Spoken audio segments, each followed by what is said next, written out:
여호수아 3장 14절에서 17절 말씀을 통해서 멈춰선 요단강이라는 제목으로 하나님 말씀을 함께 나누겠습니다. 우리가 참 오후 예배 때는 꼭 하기 전에 먼저 복습했었죠. 복습. 복습을 우리가 저번 주에 나누었던 말씀, 여호수아 3장 1절부터 6절의 말씀 나누었었죠.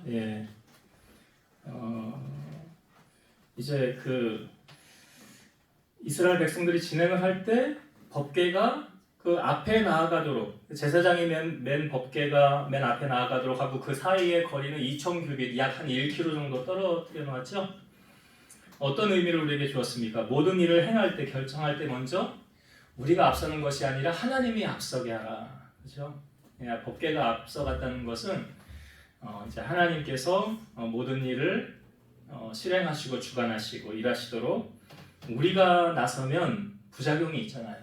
우리가 해결하려면 일이 잘 안 되잖아요. 근데 하나님이 앞서가시면 가장 정확하게 깔끔하게 하나님이 일을 하신다. 그래서 하나님이 앞서가게 하라, 모든 일을. 그래서 뭐 이사를 가든 뭐 사업을 시작하든 뭘 하든 먼저 우리가 하나님 앞에 예배하고 나아가는 이 원리가 하나님께 맡기는 원리잖아요. 그래서 하나님이 앞서가게 하라라고 말했고, 또 한 가지 그 사이에 이렇게 거리를 두는 이유는 하나님을 경외하는 마음을 가져라는 거죠. 그러니까 뭐 이렇게 그 경외라는 것을 제가 자꾸 설명을 드리면 그 두려워하는 마음을 가지고 공경하여 섬기라고 그랬잖아요. 그래서 하나님을 우리가 대할 때 어떻게 대하여 섬기는가? 이 궤가 하나님의 궤를 통하여 일어난 일이 참 많은데, 다윗이 아비나답의 집에 있는 하나님의 궤를 다윗성으로 옮기려고 할 때 그 아비나답의 집에서 수레에다가 법궤를 이게 이렇게 올려놓고 끌고 가잖아요. 그 아비나답의 아들 우사와 아요가, 아요는 앞에서 우사는 뒤에서 가다가 나곤이라는 사람의 타작마당에 이제 타작을 치니까 소들이 들고 뛰니까 법궤가 떨어지려고 하는 것을 우사가 손으로 받쳤죠. 망가지면 안 되니까. 근데 어떻게 됐습니까? 우사가 여호와께 범죄함으로 하나님이 잘못해서, 그러니까 우사가 잘못함으로 하나님 그를 치셔서 거기서 죽었더라 그러잖아요. 다윗이 두려워서 하나님 두려운 마음 가지고 이 법궤 다윗성으로 메어가지 않고 오베데돔이라는 사람의 집으로 메어가지 않습니까? 그래서 사람들이 다 이제 오베데돔 언제 죽나 보자, 우사 죽은 것처럼 쟤도 반드시 비구가 들릴 거야. 근데 3개월 만에 오베데돔이 복을 받았다는 소식이 들려지죠. 복을 받은 이유는 성경이 분명히 말하죠. 여호와의 궤로 말미암아 복을 받았더라. 그러니까 한 사람은 궤로 말미암아 죽게 되었고 한 사람은 궤로 말미암아 복을 받게 되었더라. 이 궤가 다른 궤가 아니라 똑같은 궤였잖아요. 차이가 무엇입니까? 우리가 신앙생활을 해도 하나님을 대충대충 그냥 뭐 옆집 아저씨 알듯이 그렇게 경외하는 마음 1도 없이 그냥 뭐 왔다 갔다 하나님 두려운 것도 모르고 그냥 하는 사람이 있어요. 근데 그 사람들이 복을 받을지 모르겠어요. 근데 정말 경외하는 마음을 가지고 하나님을 섬기는 사람에게는 오베데돔이 받았던 복을 하나님은 허락하신다는 거죠. 그래서 나는 빛도 창조하고 어둠도 창조하고 평안도 창조하고 환난도 창조하느니라, 이 모든 일을 행하는 자니라 그랬잖아요. 그래서 우리가 하나님을 섬길 때 어떤 마음으로 섬겨야 되느냐? 경외심을 가지고 섬겨야 된다는 건 나누었고요. 마지막으로 하나님 앞에 우리가 기적을 맛보며 살기를 원한다면 여호와께 자신을 성결하라라고 말하고 있죠. 그러니까 우리가 하나님 앞에 기도하는데 기도가 상달이 되지 않고 막히는 이유 중에 한 가지는 뭐예요? 이사야 59장에 말하잖아요. 여호와의 손이 짧아 구원하지 못하심도 아니고 귀가 어두워 듣지 못하심도 아니라 오직 하나님과 우리 사이에 죄악이 가로막고 있어서 기도가 올라가지 않게 된다. 그렇기 때문에 마음이 청결한 자가 주님을 바라본다고 했잖아요. 그래서 여기 하나님의 기적을 맛보며 살기를 원하느냐? 그럼 자신을 성결하게 하라 라는 말씀을 우리가 저번 주 이제 오후에 말씀을 나누었습니다. 자, 오늘 말씀에 보니까 이스라엘 백성들이 이제 그 가나안에 들어가기에 앞서 요단강을 건너가는 장면이 오늘 우리에게 본문에 보여주고 있죠. 성경을 보면 도저히 내 상식으로 이해가 안 되는 사건들이 있습니다. 이걸 다 이해하려고 하면 이해가 되면 좋지만 내 머리로 이해가 안 되는 부분들이 있어요. 이해가 안 되는 것은 안 믿고 이해가 되는 것은 믿어야 됩니까? 그렇지 않지요. 근데요, 생각만 단순하게 바꾸면 이렇게 바꾸면 다 받아들일 수 있게 돼요. 어떻게 바꾸느냐? 우리의 생각이 단순해지면 다 받아들이게 됩니다. 이렇게 생각하면 되겠죠. 하나님은 다 하실 수 있어. 하나님은 다 하실 수 있어.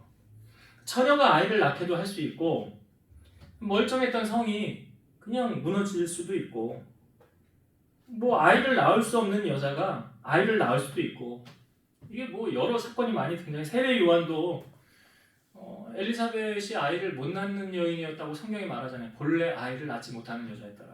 그리고 나서 마리아가 처녀가 임신한 사건이 있지 않았습니까? 죽었던 자가 다시 살아날 수도 있고 물이 포도주가 될 수도 있고 흐르던 강물이 멈춰서 설 수도 있다. 왜? 하나님께는 불가능한 것이 없기 때문이다.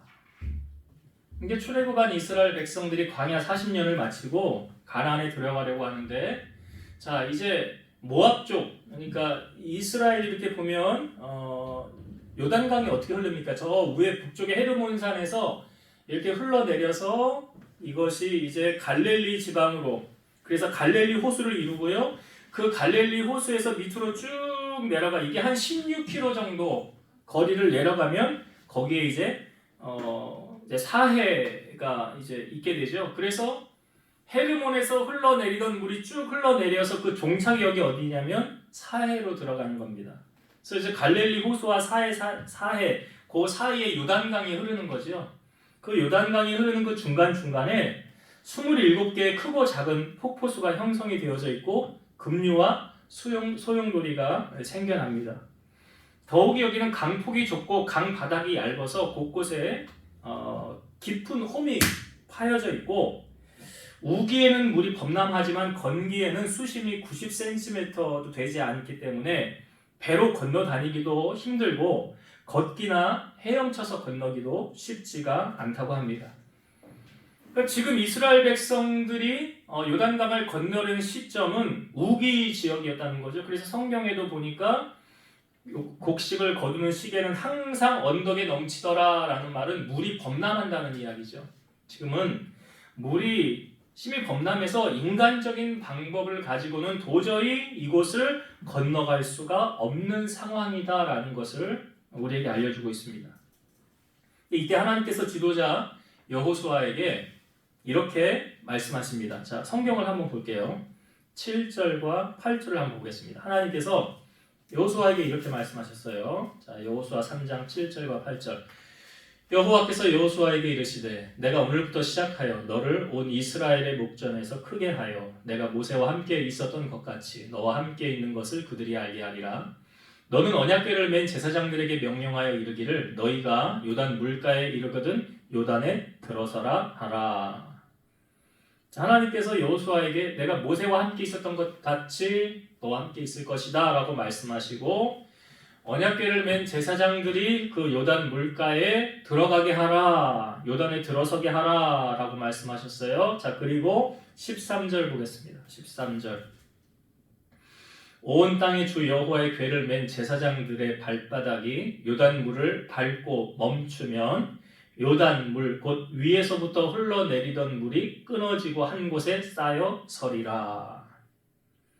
제사장이 그 하나님의 궤를 메고 그 요단 물에 딱 들어가면 어떻게 된다는 거예요? 흘러내리던 물이 딱 벽을 이루고 선다는 거예요. 한 곳에 쌓여 서리라. 쌓여 서리라. 여러분, 이 말씀이 우리 상식으로 이해가 돼요? 안 돼요? 물이 어떻게 흘러내리던 물이 발을 담그면 멈춰 설 수가 있을까? 아마 물이 멈춰서는 경우는 살아생전에 아마 본 적이 없었을 것입니다. 이스라엘 백성 그 누구도요. 순종은 내 생각을 말씀에 굴복시키지 않고는 절대로 일어나지 않습니다. 내 머리로 이해되기보다 먼저 선행되어져야 하는 것이 뭐냐면 말씀의 권위 앞에 순종하는 것입니다. 우리가 되게 보면 왜 순종하지 않는가 가만히 보면 믿지 못하기 때문에 순종하지 않는 거예요.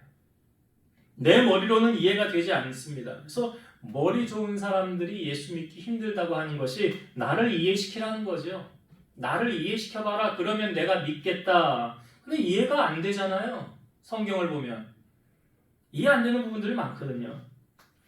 그래서 이들이 하나님의 말씀에 말씀하셨으니까 그 다음에 우리가 해야 될 것은 무엇입니까? 하나님의 말씀에 순종하는 일이죠. 하나님 말씀하셨으니까 내 생각 내려놓고 한번 따라가 보자. 이게 순종이거든요. 자, 이들이 하나님의 말씀에 순종할 때 어떤 일이 펼쳐졌습니까? 오늘 우리가 읽은 본문의 15절, 16절 다시 한번 볼게요. 15절, 15, 16. 요단이 곡식 거두는 시기에는 항상 언덕에 넘치더라. 궤를 맨 자들이 요단에 이르며 궤를 맨 제사장들의 발이 물가에 잠기자. 이제 들어간 거죠? 요단 물에 들어간 거예요. 16절. 곧 위에서부터 흘러내리던 물이 그쳐서 사르단에 가까운 매우 멀리 있는 아담 성읍 변두리에 일어나 한 곳에 쌓이고 아라바의 바다 연해로 향하여 흘러가던 물은 온전히 끊어짐에 백성이 여리고 앞에서 바로 건널세. 물이 어떻게 됐대요? 흘러내리던 물이 쌓여 섰더라. 여기 아라바의 연해, 우리가 말하는 사해 아닙니까? 사해로 가던 물이 멈춰서서 그 물길이 끊어졌더라라는 거예요. 끊어졌더라. 자, 오늘 이 말씀을 통해서 우리에게 주시려고 하는 메시지 두 가지를 함께 나누고자 합니다. 여러분, 요단은 우리의 인생에 당면한 문제다라는 거죠. 우리 인생에 당면한 문제. 이 요단이 우리 인생에 당면한 문제라고 한다면 하나님은 이 문제 앞에서 우리가 어떻게 하기를 원하십니까? 지금 어떻게 하래요? 요단으로 뭐 하라? 들어가라 그러잖아요. 들어가라. 들어가는 말은 우회하라, 피하라가 아니에요. 어디 여기 성경에 어디 피하라고 했습니까? 돌아가라고 했습니까? 아니에요. 요단에 들어서라라는 것은 피하지 말고 정면 승부해라 이 의미를 담고 있는 거잖아요. 이스라엘 백성이 블레셋과 전쟁을 하는 시점에 골리앗이 나와서 이스라엘 백성들을 저주합니다. 전쟁 대치 상황 40일 동안 매일 조석으로 나와서 이스라엘 백성들을 저주하는 거예요. 근데 다윗이 아버지 심부름으로 전쟁터에 가게 되잖아요. 근데 마침 골리앗이 나와서 저주하는 것을 다윗이 들어요. 다윗이 그 말을 듣고 뭐라고 말합니까? 아니 왜 나가서 싸우지 않냐고. 아니 우리 백성들이 하나님의 백성들을 저주하는 이 사람을 왜 나가서 싸우지 않고 저 사람을 죽여서 치욕을 제거하지 않느냐고. 저 사람을 없애는 자에게는 어떠한 상을 준다고 했냐고. 하나님 군대를 모욕하는데 듣고만 있을 거냐고. 그랬더니 이 용기 있는 말이 돌고 돌아서 당시 왕이었던 사울 왕의 귀에까지 들어가잖아요. 우리 가운데 이런 용기 있는 사람이 있어서 데려와봐 했더니 소년 다윗이거든요. 왕이 보기에 그가 소년이잖아요. 다윗이 나이가 정확하게 보이지 않지만 10대 중반으로 추정을 해요. 그러니까 왕이 다윗에게 이렇게 말하잖아요. 야, 쟤는 골리앗은 용사고 너는 소년인데 네가 나가서 어떻게 싸우겠느냐. 그러니까 다윗이 이렇게 말하죠. 그로 말미암아 사람이 낙담하지 마옵소서. 주의 종이 가서 저 블레셋 사람과 싸우리이다. 그러니까 다윗은 지금 어떻게 합니까? 정면 승부하겠다는 거잖아요. 그러면서 말하기를 내가 양을 칠 때 사자나 곰이 와서 그것을 빼앗아 가면 내가 가서 사자를 치고 곰을 쳐서 그 양을 빼앗아 왔습니다. 그러니 저기 있는 저 골리앗도 그 짐승의 하나처럼 될 것입니다. 그러니까 다윗이 보고 우회하지 않았어요. 피하지 않았어요. 정면으로 승부하잖아요. 여러분, 홍해가 갈라질 때도 비슷한 사건이 있었죠. 이스라엘 백성을 출애굽해서 가까운 땅으로 갈 수 있었지만 전쟁하게 되면 마음이 상할까 봐 하나님이 홍해 앞으로 가게 한 거 아닙니까? 그 홍해 앞에 다다랐을 때에 하나님 모세에게 이렇게 말씀하셨어요. 너는 어찌하여 내게 부르짖느냐? 이스라엘 자손에게 명령하여 앞으로 나아가게 하고 지팡이를 들고 손을 바다 위로 내밀어 그것이 갈라지게 하라. 이스라엘 자손이 바다 가운데서 마른 땅으로 행하리라. 하나님이 지금 모세에게 명령하신 게 무엇입니까? 돌아가라, 피하라가 아니죠. 앞으로 나아가게 하고 그랬잖아요. 앞으로 나아가게 하고. 이게 뭐예요? 정면 승부하라는 거예요. 여러분, 우리 인생의 당면한 문제 내가 회피하면 그 다음에는 그 문제 안 만날까요? 우리 교제하면서 가끔 그런 이야기들 하잖아요. 당신이 당면한 그 문제, 당신 피한다고 될 문제 아닙니다. 당신이 이번에 피하면 하나님은 다음에 똑같은 문제를 또 만나게 하실 겁니다. 왜? 당신이 넘어야 할 산이기 때문에 그렇습니다. 넘어야 할 산이기 때문에 내가 피한다고 해결되어지지 않는다는 거죠. 그러니까 우리의 인생의 문제가 요단이라고 한다면 우리는 어떻게 그것을 대처해야 됩니까? 발을 담그라 말하잖아요. 발을 담그라는 건 뭐예요? 왜 피하냐? 왜 회피하냐? 그거 아니에요. 하나님은 가라라고 말씀하시는 거예요. 가라.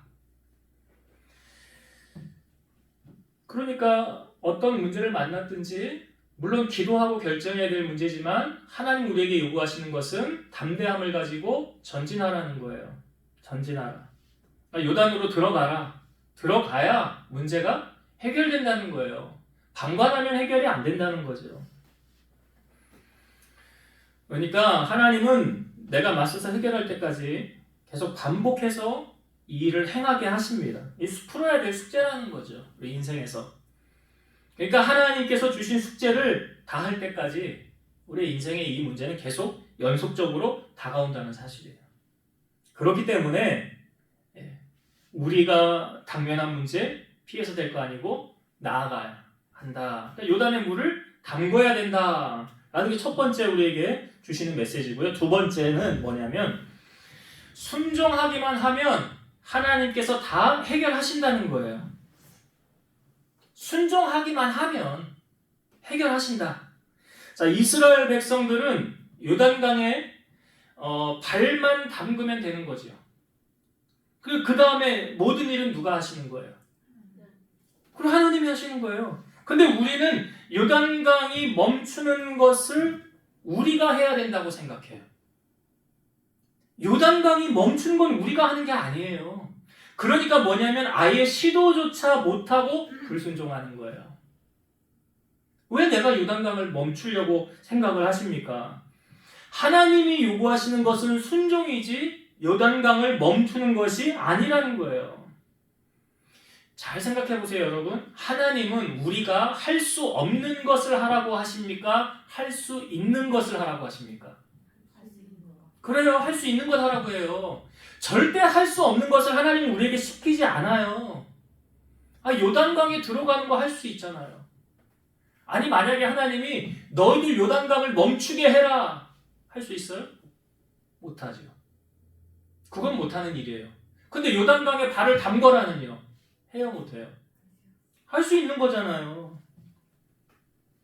근데 해보지도 않고 그러죠. 아니, 요단강에 발 담그면 그 물에 휩쓸려서 떠내려가 죽는데요. 이건 우리의 생각이잖아요. 하나님의 생각은 뭐예요? 내가 발 담그면 요단강 내가 멈추게 해줄게. 이게 하나님 생각이고요. 그러니까 우리의 생각에 휩쓸려 쌓여서 아예 시도조차 하지 않으려고 한다는 거죠. 만약 요단강이 멈추는 것을 안다면 순종 안 할 이유가 없죠. 그러니까 우리 인생의 문제도 하나님이 이 요단강 멈추듯이 이렇게 풀어가신다는 거죠. 그것을 통해서 하나님은 우리를 통해서 영광받기를 원하신다는 거죠. 마치 홍해가 갈라지는 거 비슷한 원리 아닙니까? 갈 바를 몰랐지만 강이 갈라졌고요. 밤새 동풍을 불어서 마른 땅으로 건너가게 했잖아요. 그리고 나서 뒤에 쫓아오던 애굽의 군사들은 어떻게 됐어요? 다 건너간 다음에 다시 모세가 손을 내밀었더니 홍해가 덮였잖아요. 다 죽었잖아요, 그들은. 그러니까 하나님은 절대 하나님의 자녀들에게 손해보는 일을 하게 안 하십니다. 여기 어디 누가 요단강 건너가다 물에 떠내려가 죽었대. 그런 사람 한 사람이라도 있어요, 없어요? 없다고요. 그러니까 무엇입니까? 하나님은 우리로 하여금 순종. 그가 하면 하나님의 기적을 보는 거죠. 그 누가 요단강 이 강물이 멈춰서는 것을 누가 볼 수 있었겠어요? 순종하는 자들만이 알 수 있는 거 아니에요. 그러니까 물이 포도주가 된 것도 아는 사람이 누구밖에 없어요? 하인들밖에 없잖아요. 순종한 자만 아는 거예요. 순종한 자만. 자, 이제 말씀을 정리하고 마치겠습니다. 오늘 말씀은 참 단순하지만 깊이 있는 메시지를 우리에게 주고 있어요. 우리의 인생에도 많은 문제들이 있어요. 근데 그 문제들을 내가 피한다고 해결되지 않습니다. 하나님은 우리로 하여금 그 문제를 주시고 그 문제를 어떻게 하는가 하나님 보시는 거죠. 그리고 내가 그것을 어떻게 헤쳐나가는가. 근데 이미 답은 다 정해져 있어요. 하나님이 어떻게 하라고 다 알려주셨잖아요. 어떻게 하래요? 요단에 들어가라. 발 담궈라.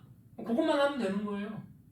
근데 마치 그것이 두려워서 지금 발 담그면 떠내려 가는데 큰일 나는데 그 뒤에 수습은 어떻게 하라고. 그리고 왜 그런 것까지 걱정합니까? 뭘 그런 걸 걱정을 해요? 그냥 주님이 말씀하셨으니까 물 떠온 하인들에게 항아리에 물 채워라. 주진 자에 담아라. 갖다 줘라. 이게 뭐가 어려워요? 사실은 하인들 목숨을 걸어야 되는 문제예요. 그거는. 근데 주님이 하시는 말씀에 그냥 순종하면 누가 책임지신다고요? 하나님 다 책임지신다고요. 요단강에 물 발 담궈라.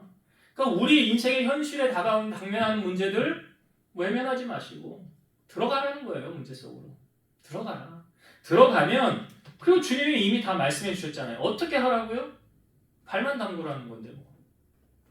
발만 담그라. 시도조차 안 하는 게 문제죠. 왜요? 그렇게 함으로 우리 머리가 너무 복잡하거든요. 그러니까 순종이 안 되는 거예요. 만약에 이렇게 되면 이 다음에는 어떻게, 그 다음에 수습은 어떻게. 그런 생각 다 했더라고 한다면 요단강에 발 못 담그죠. 그냥 일단 담그라고 하니까 내 생각 내려놓고 어디 한번 주님이 어떻게 하시나 보자. 그러니까 순종한 자들만 기적을 경험할 수 있는 거예요. 그러니까 발을 담그는 것은 문제 속으로 들어가라, 외면하라가 아니에요. 다윗이 골리앗과의 싸움에 나아갔을 때도 정면 승부했던 거 기억하시고 홍해가 갈라지기 전에 모세가 지팡이를 내밀어 하나님이 앞으로 나아가게 하라고 그러잖아요. 들어가는 거예요. 그 다음에 어떻게 하십니까? 하나님께서 우리는 순종만 하면 일은 다 누가 하세요? 다 하나님이 하신다고요. 왜? 하나님을 신뢰하지 못하니까 순종 못하는 거죠. 만약 하나님을 신뢰한다고 한다면 약속의 말씀을 받았으면 기도의 응답을 받았으면 그냥 가면 돼요. 그러면 길이 착착착 열리는 거예요. 하나님이 알아서 착착착 해나가시는 거예요. 그럼 우리의 머리로 하나님을 재지 마시고 성경에 뭐라고 말해요? 내 생각은 너희의 생각과 다르며 내 길은 너희의 길보다 높으니라. 그런 얘기를 하더라고요. 바둑 10급 두는 사람이 바둑 9단 두는 사람의 수를 다 읽어요? 못 읽어요? 못 읽죠. 10급이 9단이 하는 걸 어떻게 알 수가 있겠어요? 저 사람 왜 저기다 놓지? 내 생각으로는 도저히 이해가 안 되는데 근데 나중에 보면 반전이 일어나잖아요. 하나님이 우리의 인생에 우리가 10급이라고 한다면 하나님은 9단을 초월하시죠. 그래 하나님은 어떻게 일하실까요? 가장 멋지게 일하시지 않겠습니까? 그러니까 우리의 인생도 마찬가지예요. 오늘 말씀에 보면 어떻게 풀리느냐? 나는 순종만 하면 되고 일은 누가 하시느냐? 하나님이. 하나님은 졸지도 않고 주무시지도 않는다잖아요. 낮에 해가 너를 상하게 못하고 밤에 달도 너를 해하지 못하리라 그러잖아요. 그래서 오늘 이 약속의 말씀이 오늘 내게 주시는 말씀으로 갖고 하나님의 말씀에 부르심 따라 그냥 순종하며 나아갈 때 기적이 발생한다. 이런 기적을 맛보는 여러분 되시기를 주의 이름으로 축원드립니다. 기도하시겠습니다. 이스라엘 백성들이 출애굽을 해서 40년 광야길을 마치고 가나안에 앞서 들어갈 때 요단강을 넘어가야 했습니다. 이스라엘 백성들이 요단강을 건너가지 못하면 가나안 땅에 들어갈 수 없습니다. 하나님께서는 이스라엘 백성들에게 요구한 것은 요단강에 발을 담그라고 하셨습니다.